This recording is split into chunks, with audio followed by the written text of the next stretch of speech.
Hi, welcome to this Reclaim the Frame special, our second actually on the exquisite and incredibly important film, Never Rarely, Sometimes, Always. I'm delighted to be joined by Adele Romanski and Sara Murphy, who are the extraordinary producers of not just that film, but Moonlight. So incredibly decorated, 2016 Sundance producers to watch, Academy Award winners, Indie Spirit, Golden Globe, Best Picture.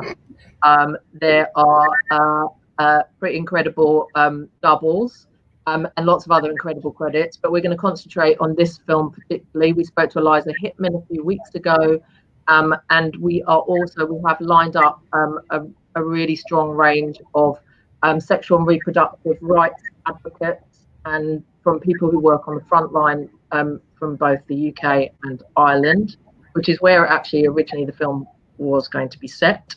So we're going to get into that later.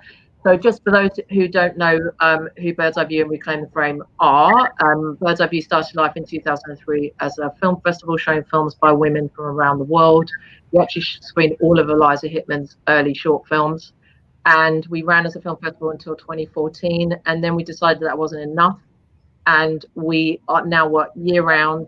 We invest in the releases of films by women in the UK. Our mission is called Reclaim the Frame, and that mission is to bring ever greater audiences to films by women. For us, feminism is economic. So it's about bringing more money to the table so that more of these films get seen and get shown. And it's about conscious consumerism. So welcome to the audience. We need you. You're important. It's important that you show up, and it's important that films like this are seen and celebrated. This film has been very celebrated, Adela and Sara, and it must have been an incredible journey. So I'd just like to talk, first of all, actually, about when did you first get involved? Can you talk us through? I know you were fans of Eliza since her amazing film, It Felt Like Love. So talk us through how you connected. Sure. Well, thank you so much for having us on, and thank you for the kind words about the film. I think Eliza and I met several years back touring the festivals. I think she was showing It Felt Like Love, and I don't really remember what I was showing. But we became friends, as you do, and then that friendship was also, interlaced with some fandom. And I think the story for Never Rarely, Sometimes, Always, actually, as you mentioned, it was inspired by a story out of Ireland about a woman who was denied a life-saving medical abortion, and she did not survive. And so I think it was something that Eliza had been exploring the idea of her. I think that was like 2013, and you can correct me if I've got the dates wrong. 20, I think, yeah. But then, she went and made her second feature, Beach Rats. It felt like at the time she wasn't getting the support and the traction for the early version of Never Rarely.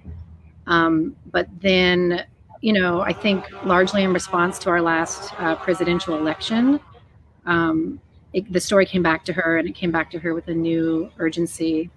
And we were thrilled at that point. I had been aware of the story as it was gestating, again, just as a friend, not as a collaborator yet. And when it came back to her mind that it was a story that demanded to be told now, we had by that point formed our company PASTEL, and we were looking for other filmmakers that we could support, and Eliza was always top of the list for us. And so it all kind of aligned. I guess that was two-ish years ago that we got very serious about making the film, and then now here we are. Were you part of the development with BBC Films? Because obviously they also financed it, because it was originally, as you said, set in Ireland. So can you talk a little bit about that connection? Because for us that's interesting. Yeah. Yes, Eliza had already teamed up with the BBC to start developing this when we did come on board, and it was I don't know. I think we developed it for maybe, I want to say, 8 months. It was a fast process. I think everyone felt that there was really no time to delay in getting the story out. given Mhm. given that women's access to safe reproductive healthcare is kind of always seemingly under siege. Yep. In this country, especially.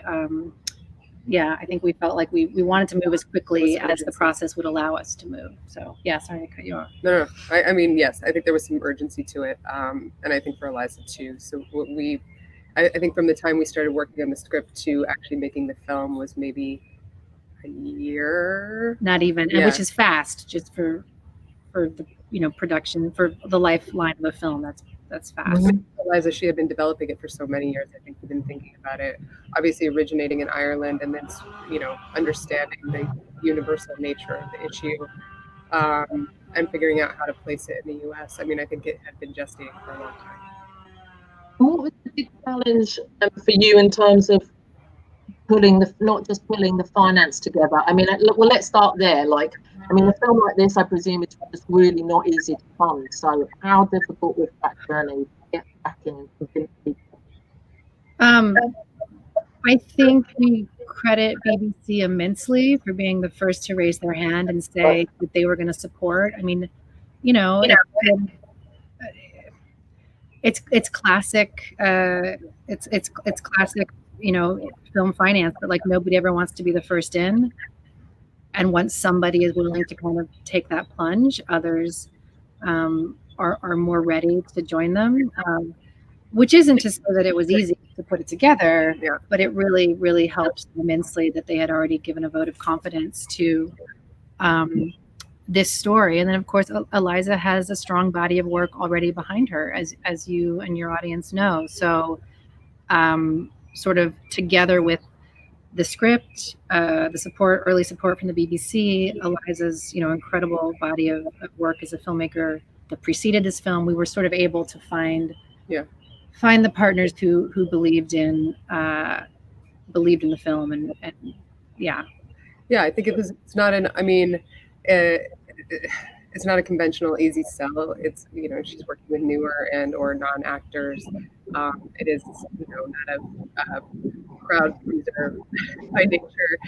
It's a tough movie, and I think because her two films were so successful and powerful, her previous films, I think there was actually a ton of interest in people wanting to support her, but it just becomes about at what level, and how does the movie fit in the marketplace. And so I think we found in Mutressa and in Tango and in Cinereach a collective of investors that were willing to sort of share in the risk, and then Focus really coming in to help sort of foresee and give it a place in the marketplace from the onset, which was also very exciting to have. Mm-hmm. And often people don't really understand what producers do other than raise the money. And I'm a producer, so I definitely understand, but not everyone will. And so I think a film like this is particularly challenging because you're working with non-actors largely. It's creating a safe environment for everyone, not just physically but psychologically. Can you just talk us through kind of all the kind of considerations that you had to take on board to kind of make this journey? The film is extraordinary. It's an extraordinary piece of work, and so I think a lot of the great work is the unseen stuff. So talk us through that. Sure. Yeah. Go ahead. No, I think a lot of it, and also first time working with Eliza, was sort of learning her process, and how laser focused she is on sort of preserving the authenticity of a story like this. So a lot of effort went into very long lead casting in terms of finding these two young girls.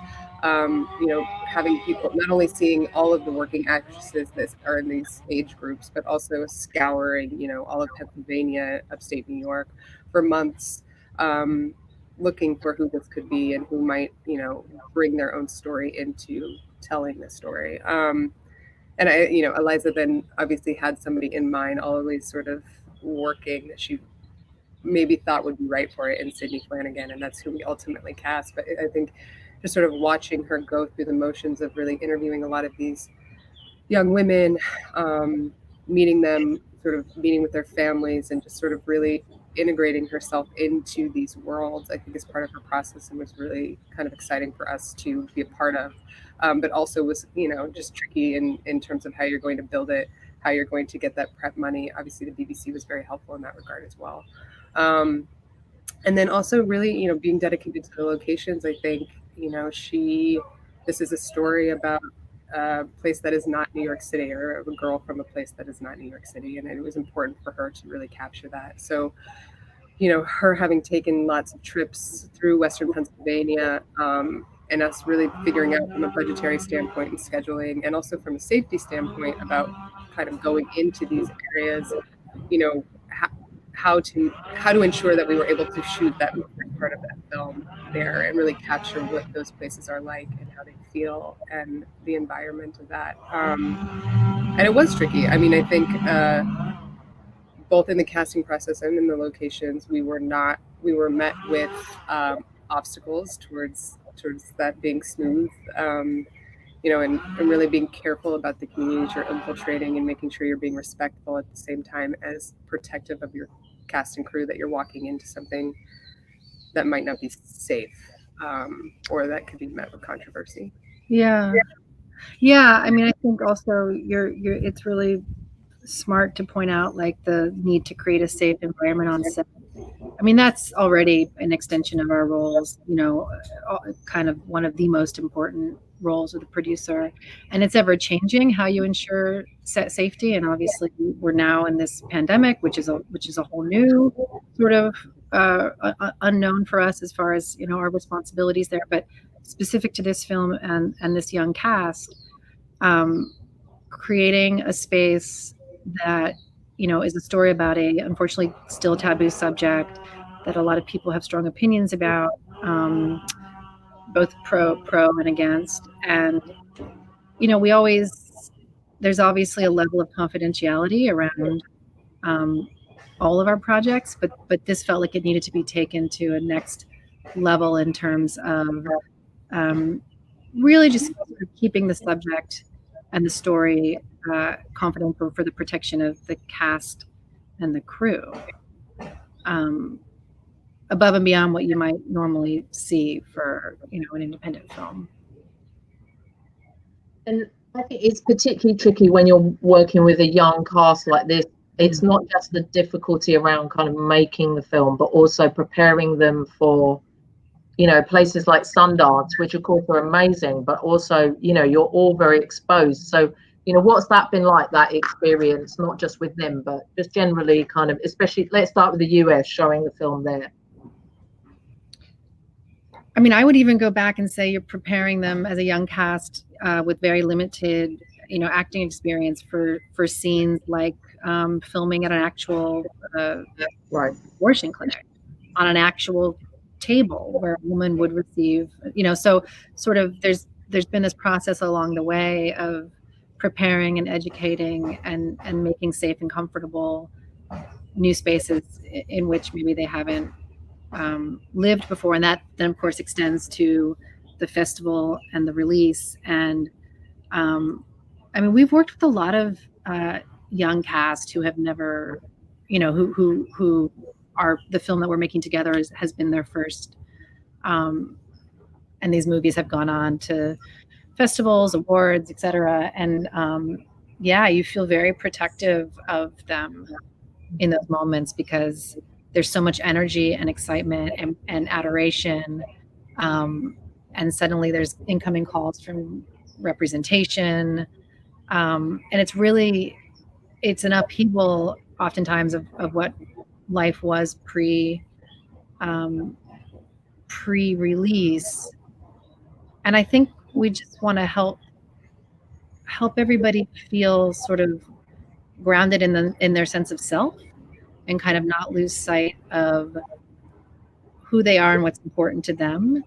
And sometimes they don't want to necessarily continue on a career in entertainment, and letting them know that that's okay too. That just because, this can just be a special experience that you had in your life, and it doesn't have to lead to some great future career because A, you don't want it to, or because if it doesn't, that's not an indication that you have in any way failed. Like it's a psychological sort of minefield. Yeah. Yeah. It's also tricky, I think, too, because you are sort of, not necessarily reliant, but they are a huge part of the, release of the film and the promotion of the film and the support of the film, and people are looking to them for the answers and looking, and I think what was great also about, I think, Eliza in the process of that, and she, her previous films too have been with younger cast, I think is really focusing in on the personal experience of making the film and what it meant on a personal level, as opposed to having to wave the banner of the messaging of the film. And I think just in working with them, it's already sort of integral to how they can speak about it, and they sort of become one and the same in terms of the experience of making the film and the film. So I think that was helpful in sort of, showing them into the world and how to be the face of this film. But interesting for sure. And it's, you do, there's the balancing act of, the excitement of being sort of in the limelight at the same time as needing to protect them from that limelight as well, especially in a film that, is controversial and is going to come, they're going to be faced with backlash. They're going to be faced with harder questions and how to keep them steady in that. Yep. And you work with Planned Parenthood from quite early on. Can you just talk about that, kind of grounding it in the real world issues and, things like authenticity, etc. Talk us through that. Yeah. Do you want to? Yeah. Yes. I mean, from the very beginning, I think Eliza had already reached out and had numerous contacts with Planned Parenthood, just from a consultation standpoint and ensuring the authenticity of the script and sort of process of how these things go. One of whom is our main doctor at the abortion clinic in the end. It was actually social worker was her was somebody who had been consulting for her for many months. I think since the beginning, were so hugely supportive of telling the story. I think because of Eliza's sort of objective, I would not say objective, I would say, I think they trusted her to tell the story with compassion and authenticity. And I think it was unique because you don't see, you do see abortion pop up in media, but rarely as the sort of entirety of the experience. It's a scene here, or it's a subplot for a character, or maybe a main plot, but it's not. I think they saw the power in this opportunity. Yeah, as it was a singular story. And then, we worked with them to coordinate. We used all of their facilities. We like all over Manhattan, Brooklyn. We toured some of them upstate. They were very helpful in making sure that we had access to those facilities, and to whatever information we needed, and to actual people that could help us even during our shooting on the day, guide us through that process. They even now, just in their promotion, through the release, really talking about the film and putting it on a pedestal, I think has been incredible. And before we bring out first expert, what's been the response? I presume there's some places where a film like this can't even show. That it's still a hot topic, right? What's been the US reaction? The reviews have been great, but you must have also had some kickback. It's interesting. You're not the first person to ask us this question, and every time I'm like, oh right, I should go look up and see who's sending like hate tweets about the movie. Yeah. Because I think we're guilty a bit of being in our own echo chamber where we've only heard love for the film. Yeah. Frankly, we see what's happening in the news, specific to different states' rights around abortion, but I have not seen blowback yet specific to this film. I think Eliza. But I haven't looked for it. Yeah, I haven't looked for it. Eliza did tell me that I think the audience score had started to be and I don't know on which platform this was, but the audience score had started to go down because there was an influx of people that sort of purposely went in Right. as a Yeah, I collective think we to had take that that down. happen on Moonlight too. Yeah, to take down the score. Which is interesting, but I do, And what a waste of time. Yeah. Can you imagine like sending to your subscription letter, like, dear everyone, go rate this 0.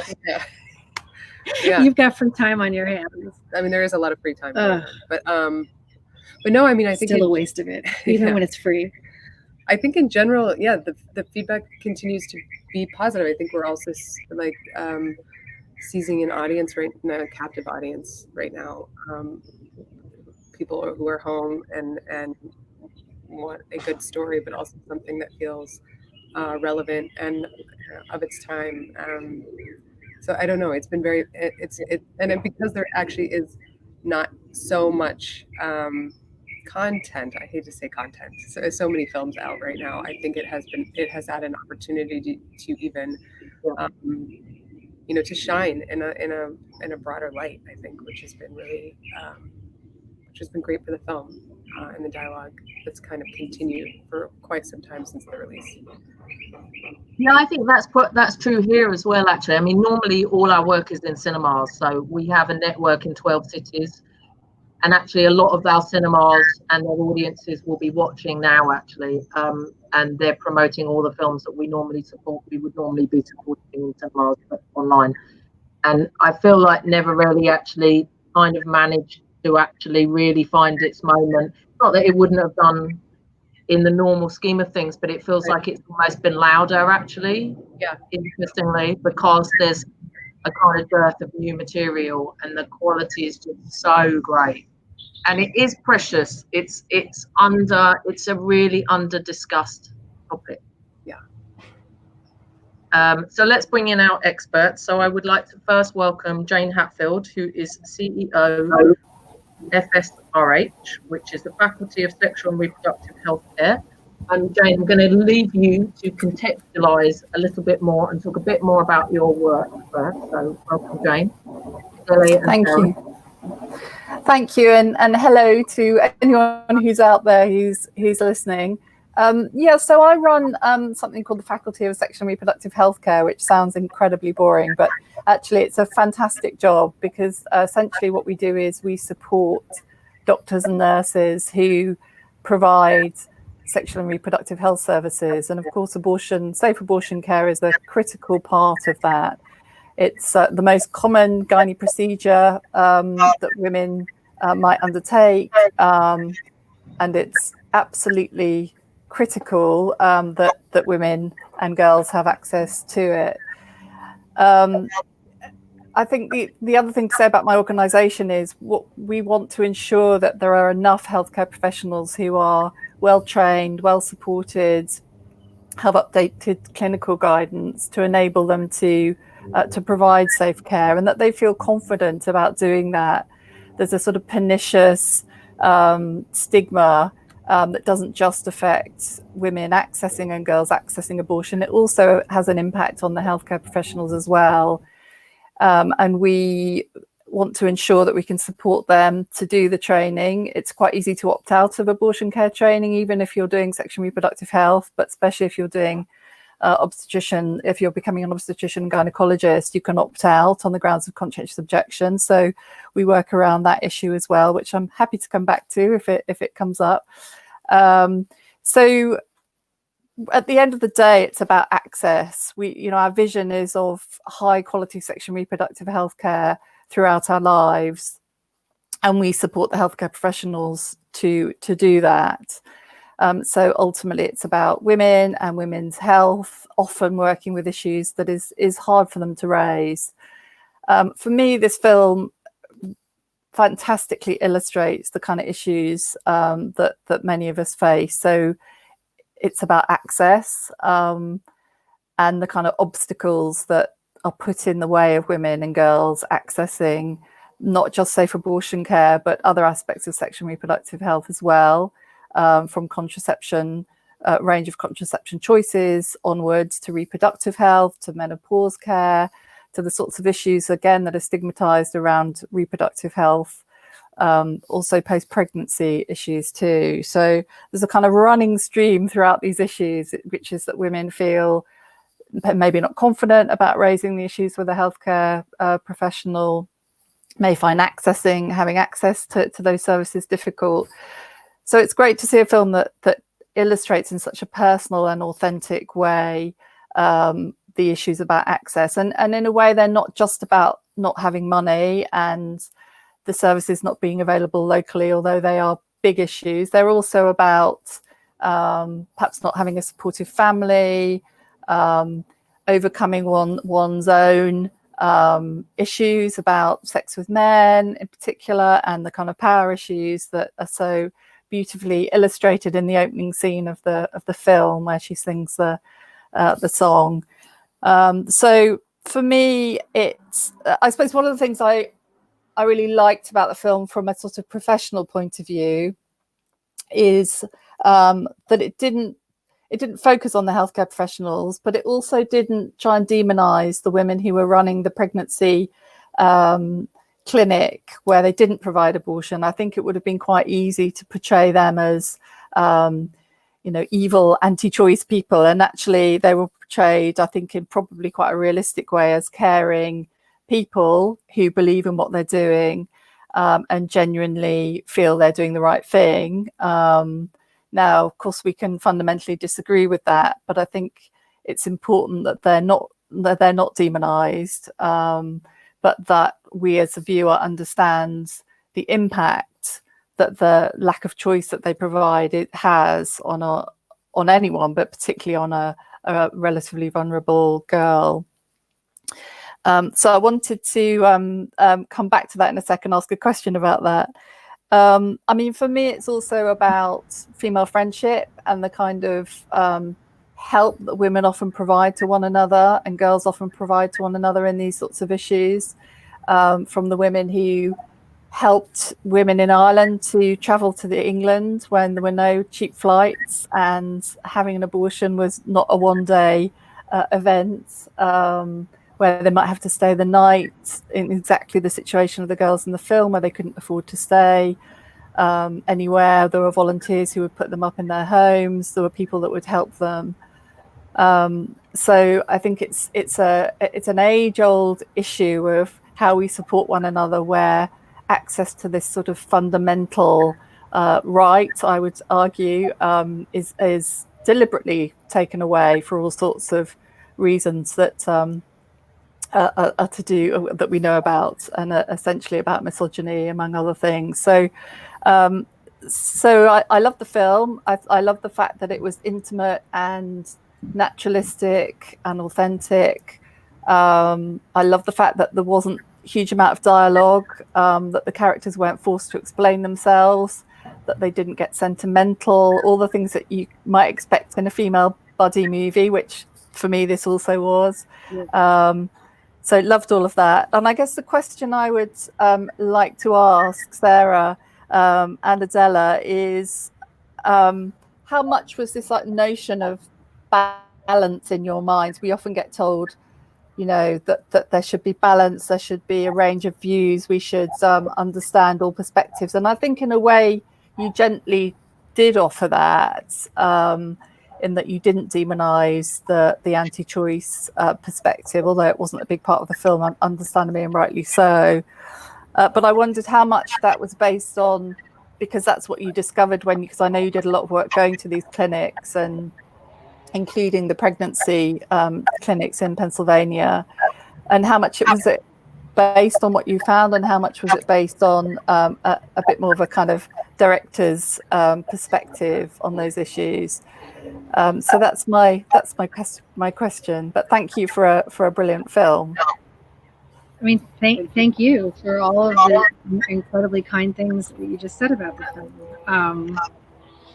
It's interesting.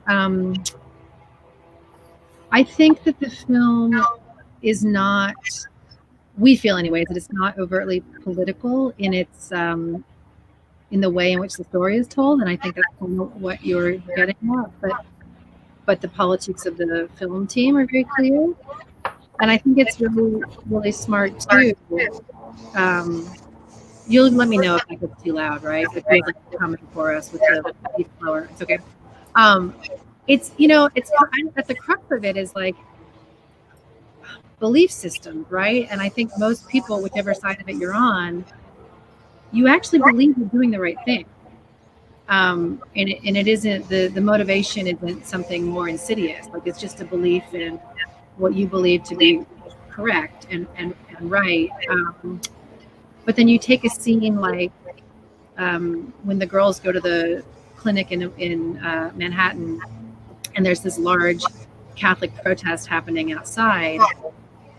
Now, inside of the context of the storytelling and understanding what these two young women have been through to arrive to this moment, and how it's about a simple need, of our main character. Now, inside of the context, you see all these people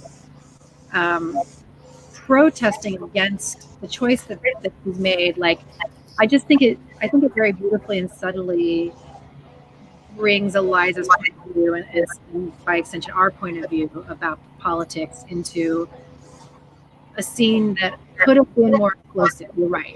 It could have been more drama, and it could have been an altercation between those two factions. But you kind of don't need that, because I think the context is there to sort of interpret it as you will and take your interpretation from it. I'm not saying that you must interpret it, but I think that is sort of emblematic of the storytelling at large is that moment where you have two parties peacefully protesting outside of this facility and presenting different, ideals and notions of what is right and wrong.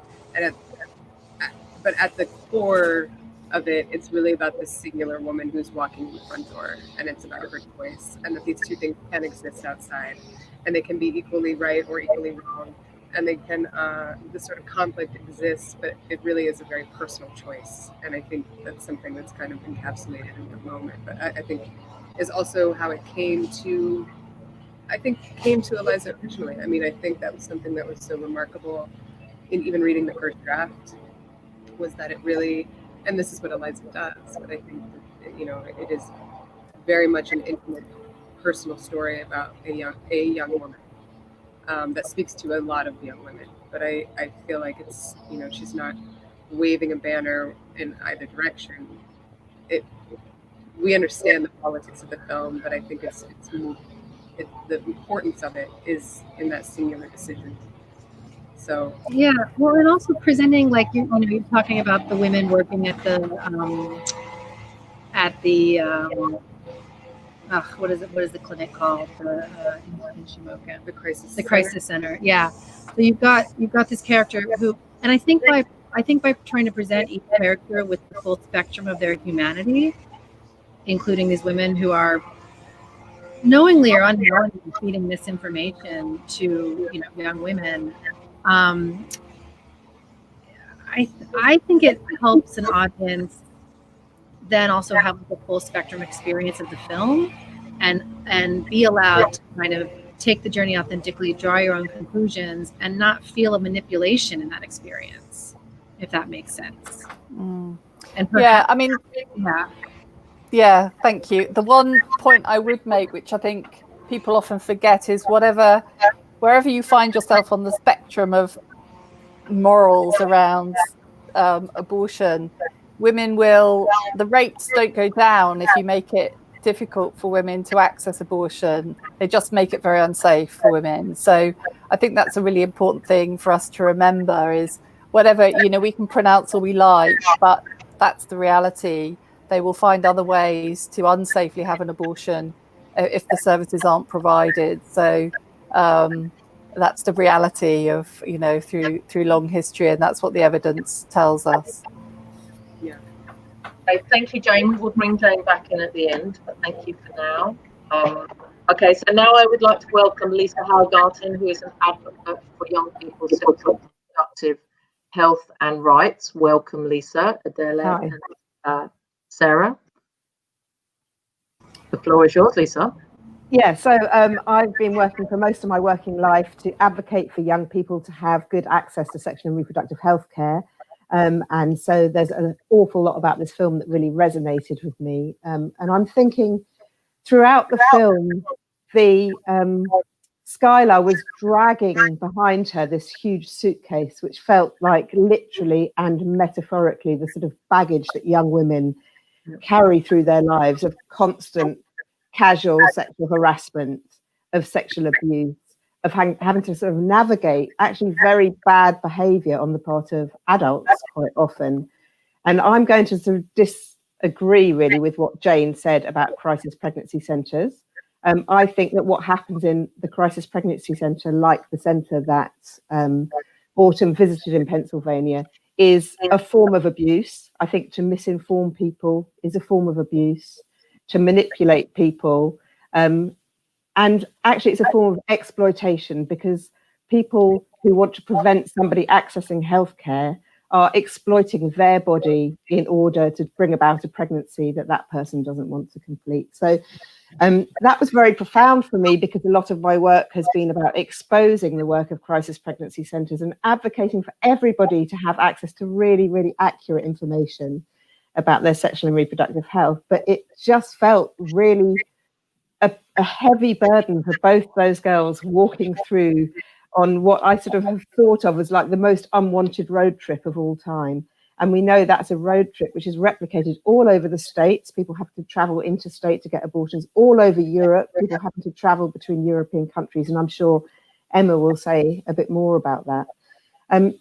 One of the things that I found really moving about it, because I know that it speaks to the experience of lots and lots of young women and lots of health professionals, is the experience she had, Autumn had in the abortion clinic, of somebody finally asking her about herself. I work for Brooke, which is a young people's sexual health organisation, and quite often somebody coming to us for contraception or for an abortion referral, that will be the first time they've had an opportunity to talk to a professional without another adult, their parent or carer, in the room with them. And it's a point where we do amazing, gentle uncovering of terrible issues that are going on for young people in their lives. And that's something that I think was depicted really brilliantly.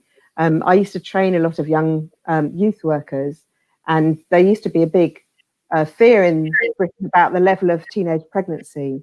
But what they used to say is, you know what, when a young woman gets pregnant, it's actually a good thing, because that might be the first time she's had access to real support, to somebody who's going to really listen, to somebody who's going to find out whether she's ever been inappropriately touched, or rarely, or always. And I think that was a very profound moment when Autumn realized that some of the behavior she might not even have framed as have been abusive, she might not even have seen it herself because it's so everyday, was actually abuse. And I think that was really important for me.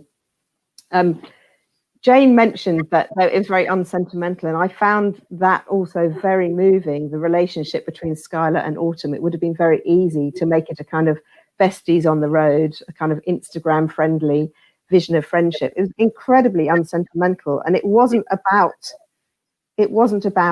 being girls together. It was about a very profound form of solidarity. They didn't have to even like each other. They didn't have to have any warmth towards each other.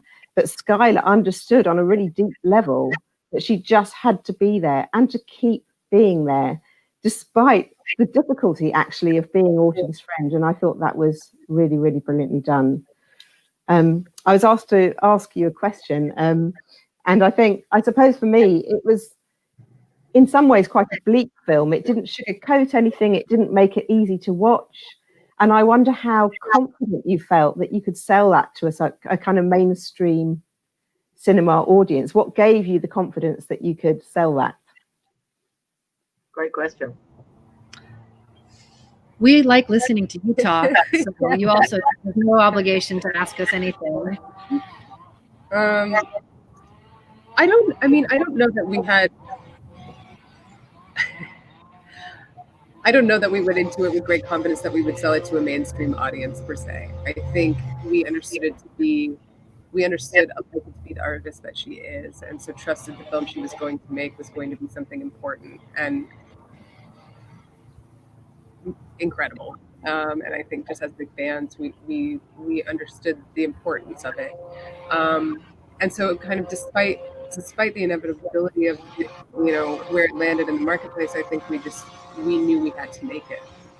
And then I think you hope and you push and you do everything you can to make sure that it lands in the right, with the right distribution home, and it has the right marketing angles, and you're talking about it in the right way, and you continue to build the box of that. But I think I don't know that the goal always was to have as many eyeballs on it as possible, because it is the story that people need to see, I think. But I don't think we knew from what it was going to do. I think we hoped and we wanted to back it regardless. Yeah, I mean, I think we make a film like Never Rarely for as many people to see as possible, and then we fight like crazy cats trying to get out of a bag or something to get it to as many people as possible. And then that at some point it reaches that one person for whom it just means everything.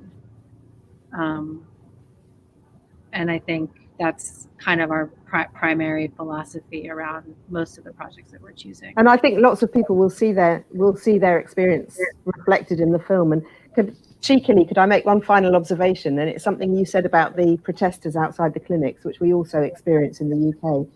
And I thought that was really interesting what you said, that there was this juxtaposition of a group of people making a big political point against an individual making what is actually an everyday health decision.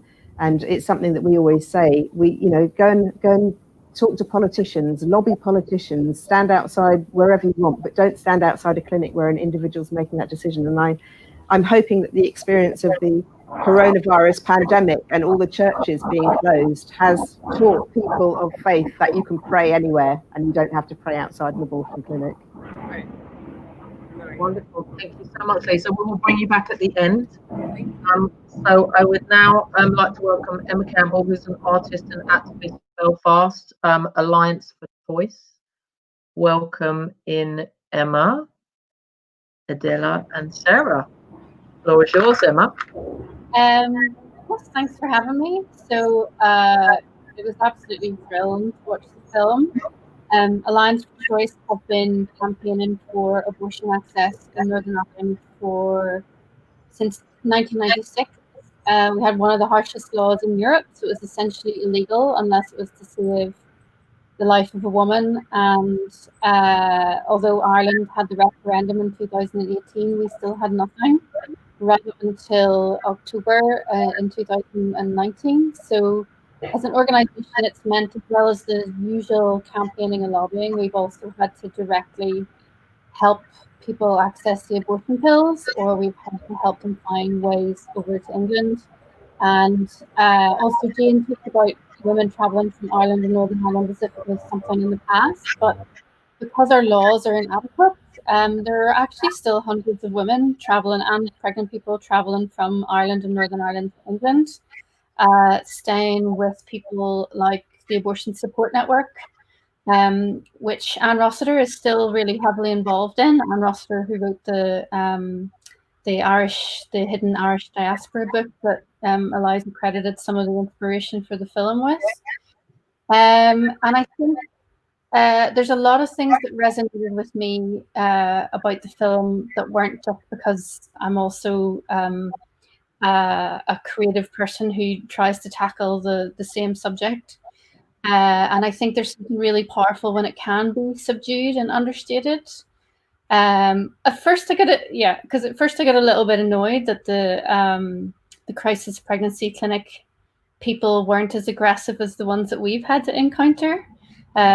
We briefly had a clinic in Belfast, and me and some of my colleagues were clinic escorts, and we've been physically assaulted, and I've been interviewed under police caution for abusing protesters when the video evidence is of me being chased down the street. So, but I think my annoyance with that was literally just because of my own personal experience. But I think in terms of the wider film, and because everything else was so subdued, that it was more powerful that way. And then it would be too easily read as a polemical film if it had have been done any other way. I also am quite interested in the decision as to in Autumn's particular story, so the abuse and the pregnancy and the specific term limits. So the idea that she is initially told she's 10 weeks, and in actual fact she's 18, and how difficult that delay is, and especially when there's money involved, how much that pushes people into really difficult situations like sleeping on the streets or staying with people they shouldn't. And I think that's particularly pertinent when it comes to Northern Ireland and Ireland, because there was a sense that if we make the law, anyone can access it up to 12 weeks, and then that will protect everyone who's been the victim of a sexual crime. And no matter how many times we presented the evidence of the particular most vulnerable people subjected to sexual crimes, under 18s, are much, much more likely to present later, either because they don't know their cycle yet, because they're in denial, because they're afraid to disclose the abuse. So in fact, it's people after that kind of net of 12 weeks that tend to be those in exactly Autumn's situation.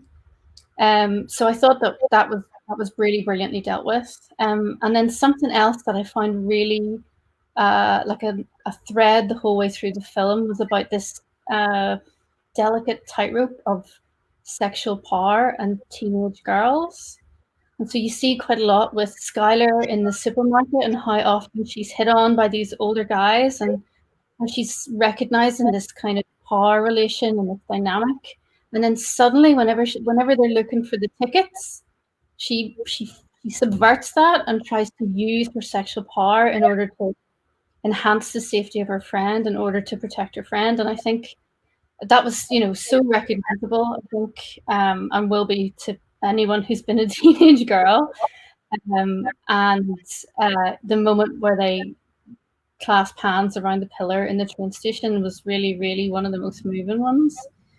And I think it can be really hard for visual creatives to talk about abortion because of what you're up against in terms of the fetal imagery that the anti-choice lobbyists use.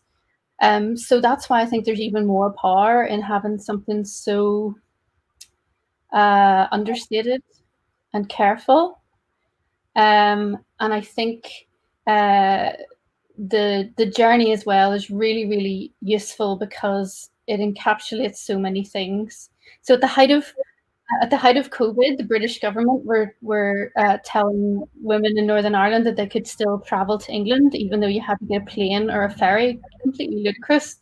And what statements like that completely hide is the logistics and the emotional difficulties of having to make a big journey like that. So if you're a teenager, what is the excuse you give to your parents? We get that a lot. I can't leave the house because what am I going to tell my parents, especially in the middle of a lockdown?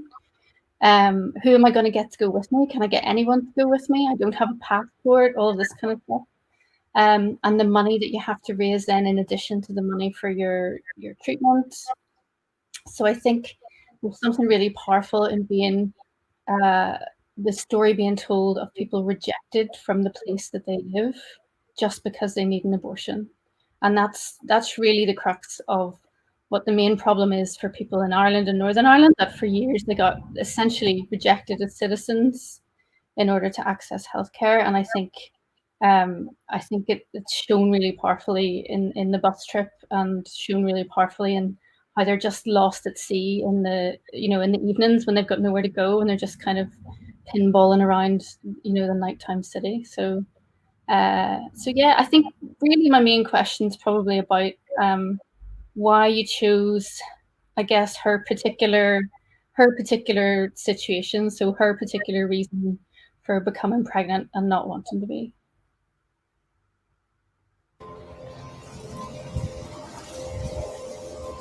So sorry, just to reiterate, why the choice for Autumn's specific circumstance?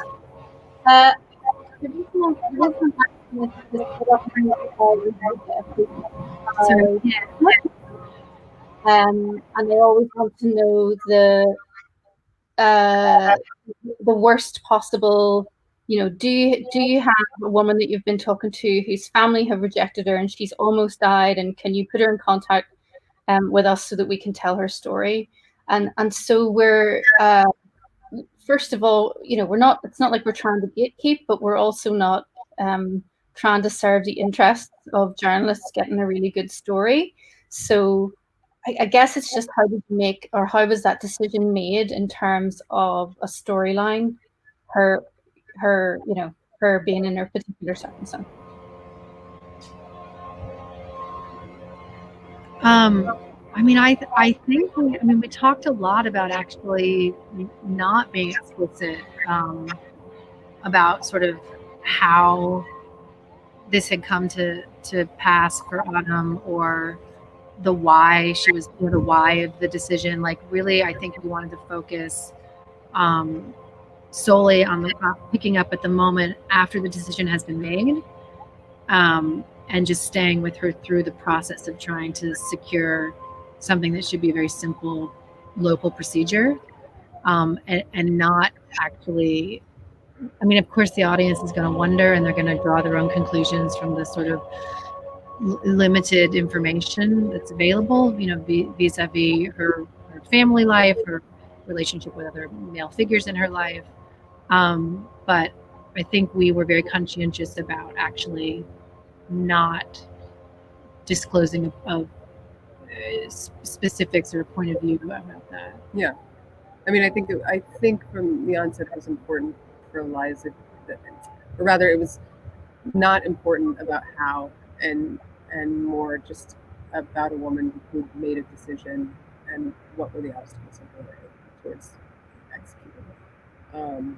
So I think she was actually very careful, both in capturing all of those moments wherein so many young women are, I don't want to say haunted, but there sort of is an aura of danger around women today. And I think it exists.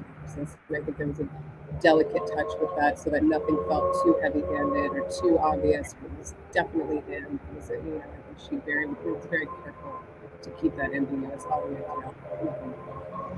Right. Thank you, Emma. Yeah. Let's bring everyone back in. Okay. Can you just pause? Yeah, let's bring everyone back in. So can we bring Lisa and Jane back? Wonderful. Welcome back, everyone. Yeah, so I just we have a few questions actually, but I would just, in a way, maybe what I'd really like to ask Emma, Lisa and Jane, and actually then Adele and Sarah to respond to, is the kind of, like, do you use this, can you use this film in your work? Like, what's the legacy of this film? Because I feel for us, this film is incredibly significant as a piece of work by an incredibly important female filmmaker, but you're on the front line, and it's really, I think films can change the world. So it's really interesting to hear, like, do you think this, what does this film serve for you, other than obviously interrogate a subject that's important to you? If I could just jump in September, we're supposed to have, for the first time in this country, mandatory relationships and sex education for all young people in secondary schools. And one of the things that we really need to get a grip on is helping young people understand issues around consent and power and sexual pleasure and gender relations. And those things, those conversations have to start happening, because that's what's going on in this film. That's the background, that's the context in which this young woman finds herself so vulnerable and so sort of exposed. I think this is a film that you could certainly use with older groups of young people. It's something that you could use in training to explore those issues around how you unpick some of the safeguarding issues. And I think it will add to what's actually a very small canon of very good abortion films, but it is a very small canon, and this brings a very different perspective to anything we've seen before. So I think it will be really useful for public information, but also in training and teaching. Great, wonderful. Jane? Yeah, I completely agree with that. I suppose for me it complements a film called After Tiller, which I don't know if you're familiar with, which was made some time ago now, I think 2009, and focused on the 4 doctors in the States who were still carrying out later trimester abortions, and carried on doing that after Dr. Tiller was murdered by anti-abortion activists in the church he was a part-time pastor in. And that showed, I think, the kind of depth of morality and ethics of the healthcare professionals who were prepared to help the women who were at later stages, often needing abortions because they had major health complications, both them and often the baby or the fetus, depending on the stage. So for me, they're kind of 2 sides of the same coin. So this film shows the girls and their journey, but I think it's also really helpful to see the journey of the healthcare professionals who put their lives on the line, particularly in the States and in other countries where abortion is either illegal or very difficult to access. So in my dream world, I would show them together, but how we would do that and in what context I'd have to think about. We run events for healthcare professionals. We also work alongside, there's a British Association of Abortion Care Providers, there's Doctors for Choice. So there's various healthcare organisations that I think could be really interested in this film as well. So I'd certainly want to talk to them and see how we could make sure it's seen by a wider audience. That'd be a very heavy double feature. Yeah, there'd have to be a break for ice cream, I think, in the middle of that one. but I would come to that. I would. But they're both quite inspiring as well. I mean, I came away completely inspired by the doctors in After Tiller. I thought they were absolutely amazing. So you know, it's also and this is inspiring around the support that the girls give each other. And my first job was in a crisis centre where we offered free pregnancy testing to young women. Often they were under 16, and I was always struck by how when if they were told it was positive, they quite often said, "Oh, okay, yeah, I could have a baby. I don't really have anything else to look forward to. Don't really have any other ambitions." And actually, that was the kind of default position. Wasn't thinking I have a choice here. I could consider whether or not this is the right time for me to have a baby. So, you know, that was such a disempowered position. And of course, if it came out of true choice and, you know, they really felt comfortable with having a baby at 15, but it felt like it came out of a lack of choices and a lack of aspirations. They were growing up in a small market town in the UK, and they couldn't really see a very powerful future for themselves. So, yeah, that's always kind of stayed with me as well as an experience. So, yeah, so a heavy double bill, hopefully at some point. Thanks, Emma. I find one of the things really, really useful was how it framed economics and how it framed the need for access to funds as so important. And we've always said that abortion laws and abortion regulations are rich, poor laws, and people with money have always been able to get abortions. If you've got a credit card, you can always get an abortion. So I think that was one of the most powerful things in the film, and one of the things that we would find most useful if we were showing this to new activists, or we quite often go into schools, or we go into places of work and we work closely with trade unions and so forth. So I think it's a really good portrayal of how important economics are to abortion access. Yeah. I was seeing you nodding there a lot. Could you maybe pick up on that point? It's a big one, isn't it? Economics. Oh, I mean, it cuts right to it, just in terms of it's so much bigger than just abortion access. I mean, it's so many different facets of our society where, you know, it's never a problem for the privileged. Nothing is ever a problem for the privileged. Right. And it's the least fortunate members of our society who are harmed the most with some of the legislation put in place. And just was nodding along thinking the point. Yeah. Okay, we're dead on 8 o'clock actually. Let's just quickly see if there are more questions. There is a question actually. So I wanted to lift up the book. So someone specifically, and Emma, you mentioned it, but I just wanted to mention again that Eliza credited that one part of her inspiration came from the book Islands Within Diaspora by Anne Rossiter, and we've actually posted a link to it. So I just wanted to highlight that again. Can I ask my guest for parting comments? Anything else to add? Any other questions before we hand over for an outro to Sonia Zadurian from the Barbican Cinema, who would normally have been showing this on the big screen? I wanted to say thank you to Adele and Sarah. Anyone, any final thoughts? Just thank you. It's a great film. Yeah, thank you. I wanted to just remember Savita Halapanova, who was the dentist who died after having a long miscarriage. She was for a week, and she was denied an abortion because of the confusion about whether that would be legal or not in Ireland for the healthcare professionals to carry that out. And it was a shocking death, and I just wanted to remember her really as part of this conversation, and some of the really good things that have come out since her death in terms of enabling access to abortion since then. Yeah. I mean, I think we want to say thank you to you guys. We are so in awe of your expertise. We're just American filmmakers. Like, you guys are, the work you're doing is so important, and we're grateful for it. So thank you for taking the time to talk to us today. I think we learned as much from you as hopefully you learned something from us. Wonderful, thank you. Emma, anything final?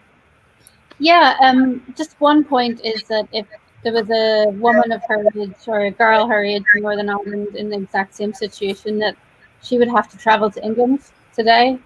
And yeah, even in the height of pandemic.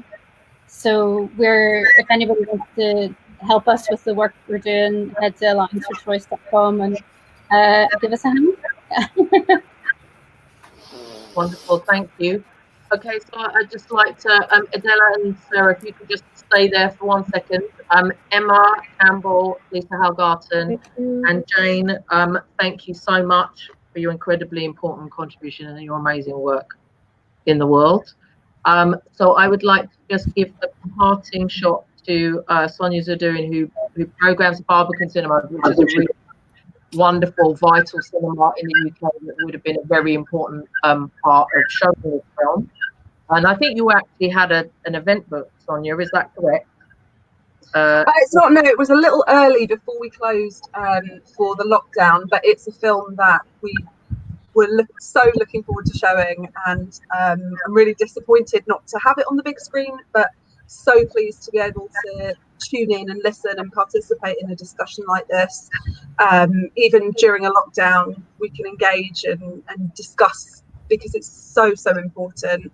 I know that phrase gets occasionally overused, but I really, this is a film that I saw and thought was just absolutely vital, and reading about how Eliza kind of originally was looking at Ireland, and then obviously events in the States happened as they happened, and it's just a really vital time for such a wonderful film like this. So thank you to our speakers and to Bird's Eye View, Team Bev, for staging the discussion. So yeah, as Mia mentioned, I'm the new release curator at the Barbican Centre, and we regularly work, we're one of Bird's Eye View's regular venues as part of their Reclaim the Frame campaign. And as I said, this is a film I was so looking forward to having on the big screen. It's such a beautifully grounded and subtle work, and just to kind of echo what our other speakers have said, we don't know much about Autumn's pregnancy, but we know that she is pregnant and would like not to be.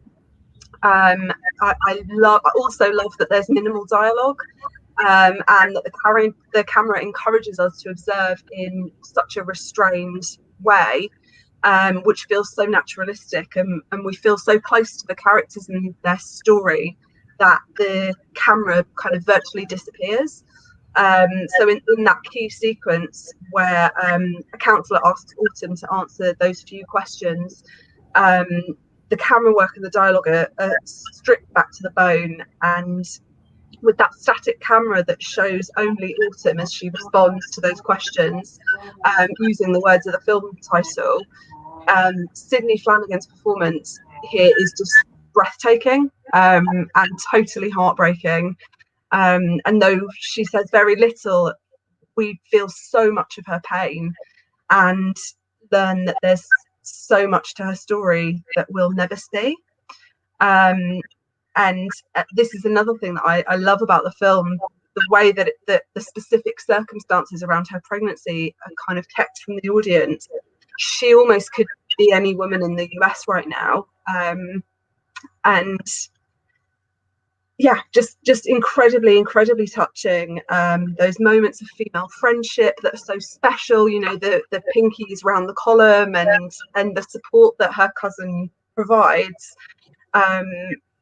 It's just wonderful, and I would have been so thrilled to have presented it in the Barbican Cinema, but I'm equally as thrilled to participate today. So thank you to everyone and to the producers for the film. Thank you. Thank you so much for having us. So I think we'll wrap there. So everyone can see this. The film's out to rent now as well as own on in the UK, certainly on all the usual platforms, Amazon, iTunes, etc. So please do, if you haven't already. If you don't own it already, please make sure you do. Recommend everyone to see it. Eliza Hittman is an incredibly vital filmmaker, and Adele and Sarah, you are really amazing producers. Please keep doing the amazing work that you're doing. Like, you're telling really difficult stories in really incredibly powerful, accessible, important ways, and we need you. And this is a really lovely example of the sisterhood. So thank you to what a great array of women we've had. Thank you. Yes, thank you so much. All. This has been wonderful. Yeah, it was a wonderful conversation. Thank you, guys. Thank you. Very special. Good night. It's nice to meet all of you. Thank you. Bye.